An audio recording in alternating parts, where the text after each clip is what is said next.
Hello friends, आज हम लोग बात करते हैं लायबिलिटीज।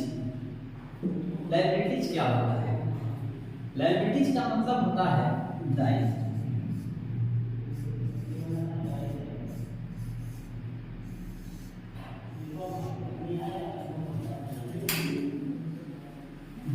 दायित्व क्या होता है?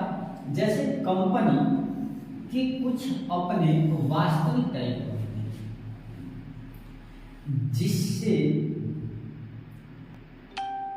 कंपनी क्या कर सके, ग्रो कर सके। इसे दो भागों में बांटा गया है, करंट लायबिलिटीज और लोन लायबिलिटीज। करंट लायबिलिटीज को देखते हैं तो करंट लायबिलिटीज कंपनी के कार्यों, कंपनी में कार्य करते समय गुड्स या टैक्स से रिलेटेड दायित्व होते हैं, उन्हें करंट लायबिलिटीज कहते हैं, जिन्हें तीन भागों में क्या किया गया है, बांटा गया है।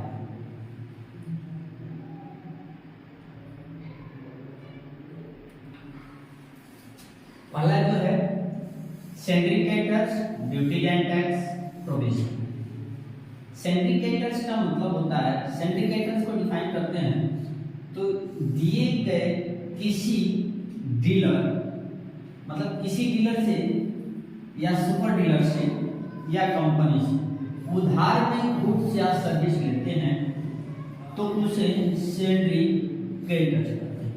मतलब यह होता है सिंडिकेटर्स, अगर किसी कंपनी जो है, अगर कंपनी से कोई उधार में गुड्स हम लोग लेते हैं या कोई सुपर डीलर से उधार में गुड्स लेते हैं, तो यदि टाइम से उसका क्या करेंगे, उसे पे नहीं करते हैं, उसको क्या करते हैं, कैश पेड नहीं करते हैं, तो वह कंपनी क्या करती है कि आपका वहां से क्या हो जाएगा, गुडविल खराब हो सकता है। तो इसलिए पहला हमारा दायित्व बनता है कि जो भी हम गुड्स क्या किए हैं, उधार में खरीद के लाए हैं, या उधार को हम लोग ड्यू डेट करते हैं। जैसे ड्यू डेट, अगर ड्यू डेट पे उसको क्या करते हैं, पेमेंट नहीं करते हैं, तो गुडविल हमारा क्या हो सकता है, खराब हो सकता है। तो इसलिए क्या करेंगे कि हमारा सबसे पहला दायित्व बनता है कि हम क्या करें, किसी कंपनी से जो गुड्स खरीद के लाए हैं या डीलर से खरीद के लाए हैं या सुपर डीलर से खरीद के लाए हैं, उसे क्या करें, टाइम से क्या करते हैं, पेमेंट करते हैं। उसी को हम लोग क्या बोलते हैं, सिंडिकेटर्स। दूसरा चीज होता है duties and tax. Duties and tax, duties and tax का क्या मतलब होता है कि बिजनेस में बनने वाले जितने भी टैक्स हैं, यदि किसी कंपनी में या बिजनेस में बनने वाले हर प्रकार के टैक्स ड्यूटीज एंड टैक्स कहलाते हैं। क्या कहलाते हैं, ड्यूटीज। जैसे GST, VAT, sale tax, service tax, excise duty, ETC. मतलब कोई भी हम क्या कर रहे हैं, मान लीजिए ये छोटी सी हमारी क्या है, शॉप है, ठीक है, हमारी ये छोटी सी क्या है, शॉप है। तो शॉप में हम कहीं से गुड्स खरीद के लाएंगे, कहीं ना कहीं से क्या खरीद के लाएंगे, हम लोग गुड्स खरीद के लाएंगे। जब गुड्स खरीद के ला रहे हैं तो जिसे खरीद के ला रहे हैं उसे क्या कहते हैं, सिंडिकेटर्स। तो इससे उधार में गुड्स खरीद के ला रहे हैं तो उसको टाइम से क्या करेंगे, पेमेंट करेंगे। दूसरी चीज, जो भी गुड्स खरीद के लाएंगे उस पे हम लोग का क्या बनता है, जीएसटी। तो ये हमारा नियम है कि जो भी हम गुड्स को खरीद के लाए हैं उस पे हम लोग टैक्स जो है क्या करेंगे, टाइम टू टाइम क्या करेंगे, टैक्स को पे करेंगे। जब टैक्स को पे करेंगे तो ये हमारा पहला दायित्व बनता है कि जो भी हम गुड्स खरीद के लाए हैं जिस कंपनी या डीलर या सुपर डीलर से, उसे टाइम से क्या करेंगे, पेमेंट करेंगे। दूसरा दायित्व हमारा बनता है कि जो भी हमारे गुड्स को खरीदने के बाद जो टैक्स बन रहा है उसे क्या करें, टाइम टू टाइम पेमेंट करें। तीसरा चीज होता है प्रोविजन। प्रोविजन मतलब होता है नियम या प्रावधान, ठीक है, नियम या प्रावधान। मतलब प्रोविजन के अंदर इसके अंतर्गत केवल इनकम टैक्स आता है। यदि हमारी इनकम 5 लाख एनुअल मतलब एक साल में अगर 5 लाख हमारी इनकम होती है तो हम इनकम टैक्स के दायरे में आते हैं और हमारे इनकम का 14% लगभग जो है हम लोग 14% क्या करते हैं टैक्स के रूप में लगभग क्या करते हैं 14% टैक्स के रूप में क्या करते हैं भर देते हैं। मतलब जो हमारा इनकम होता है इनकम मतलब जितना हमारा प्रॉफिट होगा उस प्रॉफिट का लगभग 14% क्या करते हैं हम लोग इनकम टैक्स में कटा दिया जाता है।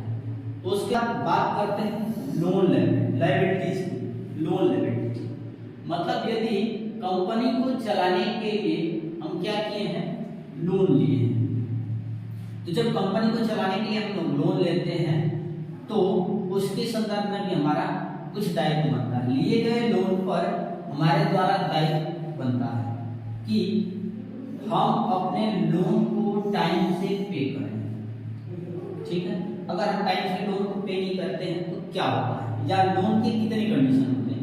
लोन के जो लोन लायबिलिटी जो है 3 प्रकार का।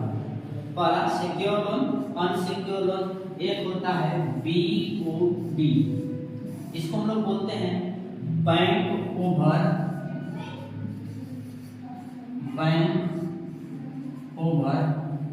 ड्रॉ। बैंक ओवर ड्रॉ मतलब अब बात करते हैं सिक्योर लोन अनसिक्योर लोन। देखिए सिक्योर लोन की अगर हम लोग बात करते हैं तो सिक्योर लोन जो होता है मतलब कभी भी आप कोई लोन लेते हैं तो उस संदर्भ में क्या होता है सिक्योर लोन कौन देता है बैंक देता है। बैंक जो होता है वो हमें क्या करता है सिक्योर लोन। सिक्योर लोन का मतलब क्या होता है किसी भी फाइनेंशियल सिस्टम से यदि लोन लिया जाता है और उसके संदर्भ में हम अपनी संपत्ति को क्या करते हैं गिरवी रखते हैं उसे सिक्योर लोन। देखिए जो हम अपनी संपत्ति गिरवी रखते हैं वह संपत्ति जो होती है वह फिक्स्ड एसेट की मतलब कोई भी संपत्ति जो होती है जब हम उसको गिरवी रखते हैं तो वह हमारी संपत्ति होती है फिक्स एसेट की। मतलब फिक्स एसेट की ही संपत्ति को हम लोग क्या कर सकते हैं गिरवी कर सकते हैं और इस संदर्भ में हमें क्या मिलता है सिक्योर लोन। अगर सिक्योर लोन में मतलब जो भी हम अपनी क्या कहते हैं फिक्स एसेट को कहते हैं गिरवी रखे हैं यदि उसे टाइम टू टाइम क्या करेंगे इंटरेस्ट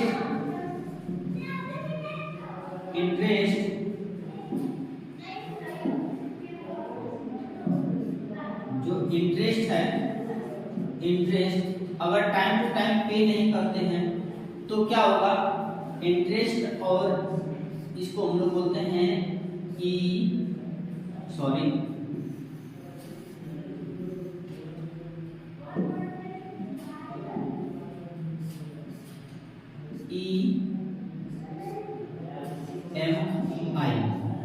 अगर टाइम टू टाइम EMI नहीं जमा करेंगे तो जो हम अपनी संपत्ति को क्या किए हैं फिक्स एसेट को जो क्या किया गया है गिरवी रखा गया है उसे क्या कर लिया जाएगा जब्त कर लिया जाता है।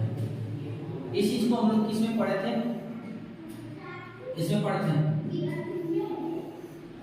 हम लोग डिवेंचर में पढ़े थे सहमति पत्र में हम लोग क्या इसको पढ़े थे सहमति पत्र में ये साफ लिखा होता है कि यदि आप लोन तय सीमा के अंतर्गत लोन वापस नहीं करते हैं तो जो संपत्ति आप गिरवी रखे रहेंगे वह संपत्ति जब्त कर ली जाती है। तो ये हमारा पहला दायित्व बनता है लोन लेने के संदर्भ में कि हम क्या करें टाइम से इसको क्या कर दें पेमेंट कर दें ताकि क्या करें हमारी संपत्ति को जब्त न करें।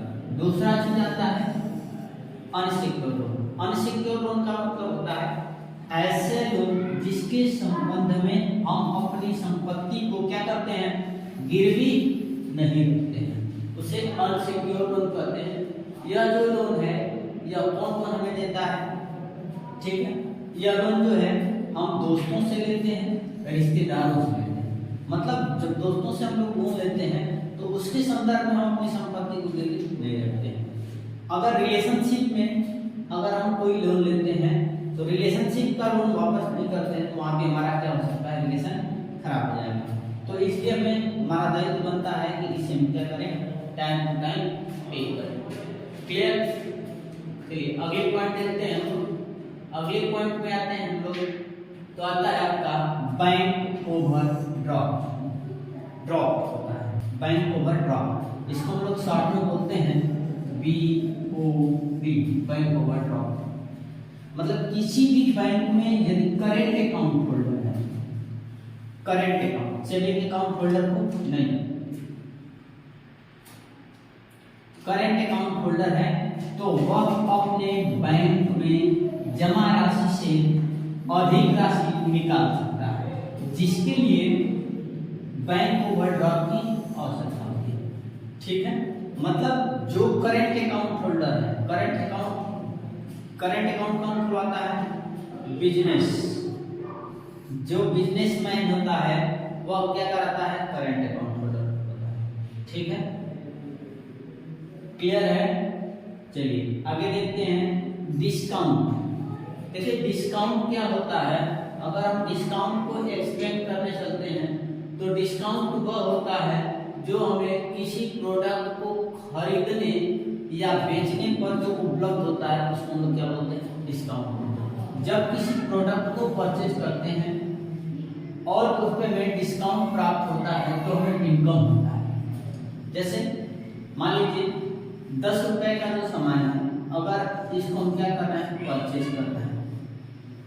ठीक है, जब हम इसको परचेज कर रहे हैं तो इसको कितने रुपए में हमें खरीदना है, 10 रुपए। जब हम इसको परचेज किए तो ये हमें 9 रुपए का मिला, इसमें क्या है, 1 रुपए का हमें डिस्काउंट हो गया। ठीक है, डिस्काउंट हो गया तो हम इसको क्या बोलते हैं, इनकम बोलते हैं। हमें 1 रुपए क्या हो गया, फायदा हो गया। उसके बाद एक और कंडीशन होता है, यदि कोई वस्तु को हम क्या कर रहे हैं, वस्तु कह लीजिए या इसको हम लोग कह सकते हैं गुड्स। यदि कोई गुड्स को हम क्या कर रहे हैं, सेल कर रहे हैं, तो अगर उस पर डिस्काउंट प्राप्त होता है तो उसे हम क्या करते हैं, एक्सपेंस करते हैं। ठीक है,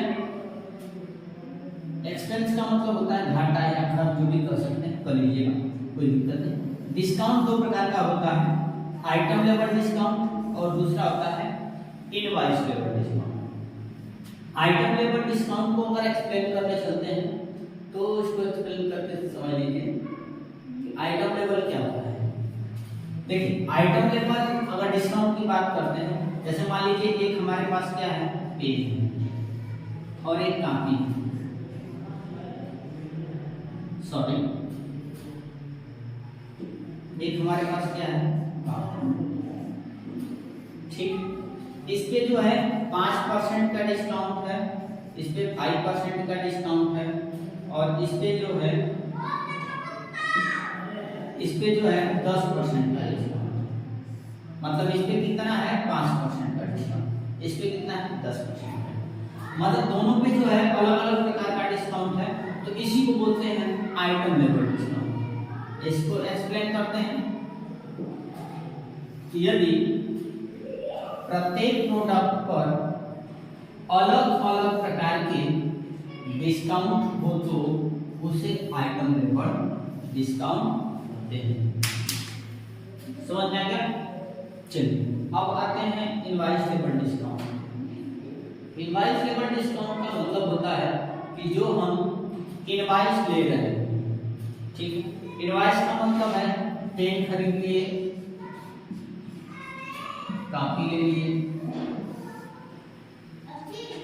और क्या ले लिए, और कुछ भी ले लिए, ठीक है। इन दोनों को परचेज करने के बाद जो हमारी बिल, मान लीजिए ये 5 रुपए का मिला, ये 10 रुपए का मिला, दोनों को मिला के 15 रुपए का हो गया। और इस 15 रुपए पे अगर हमें डिस्काउंट मिलता है, अगर इसमें हमें क्या मिल रहा है, डिस्काउंट मिल रहा है, तो इसको हम लोग बोलते हैं क्या, इनवॉइस लेवल डिस्काउंट। ठीक, लिखा भी गया, इसको भी देख लेते हैं। यदि कोई प्रोडक्ट परचेज कर रहे हैं तो और उसके इनवॉइस पर यदि डिस्काउंट प्राप्त होता है तो उसे इनवॉइस लेवल डिस्काउंट करते हैं। क्लियर हुआ? इसमें थोड़ा सा हम लोग देख लेते हैं, यहाँ पे थोड़ा सा समझ लीजिए, फिर आगे इस चीज को हम लोग समझेंगे।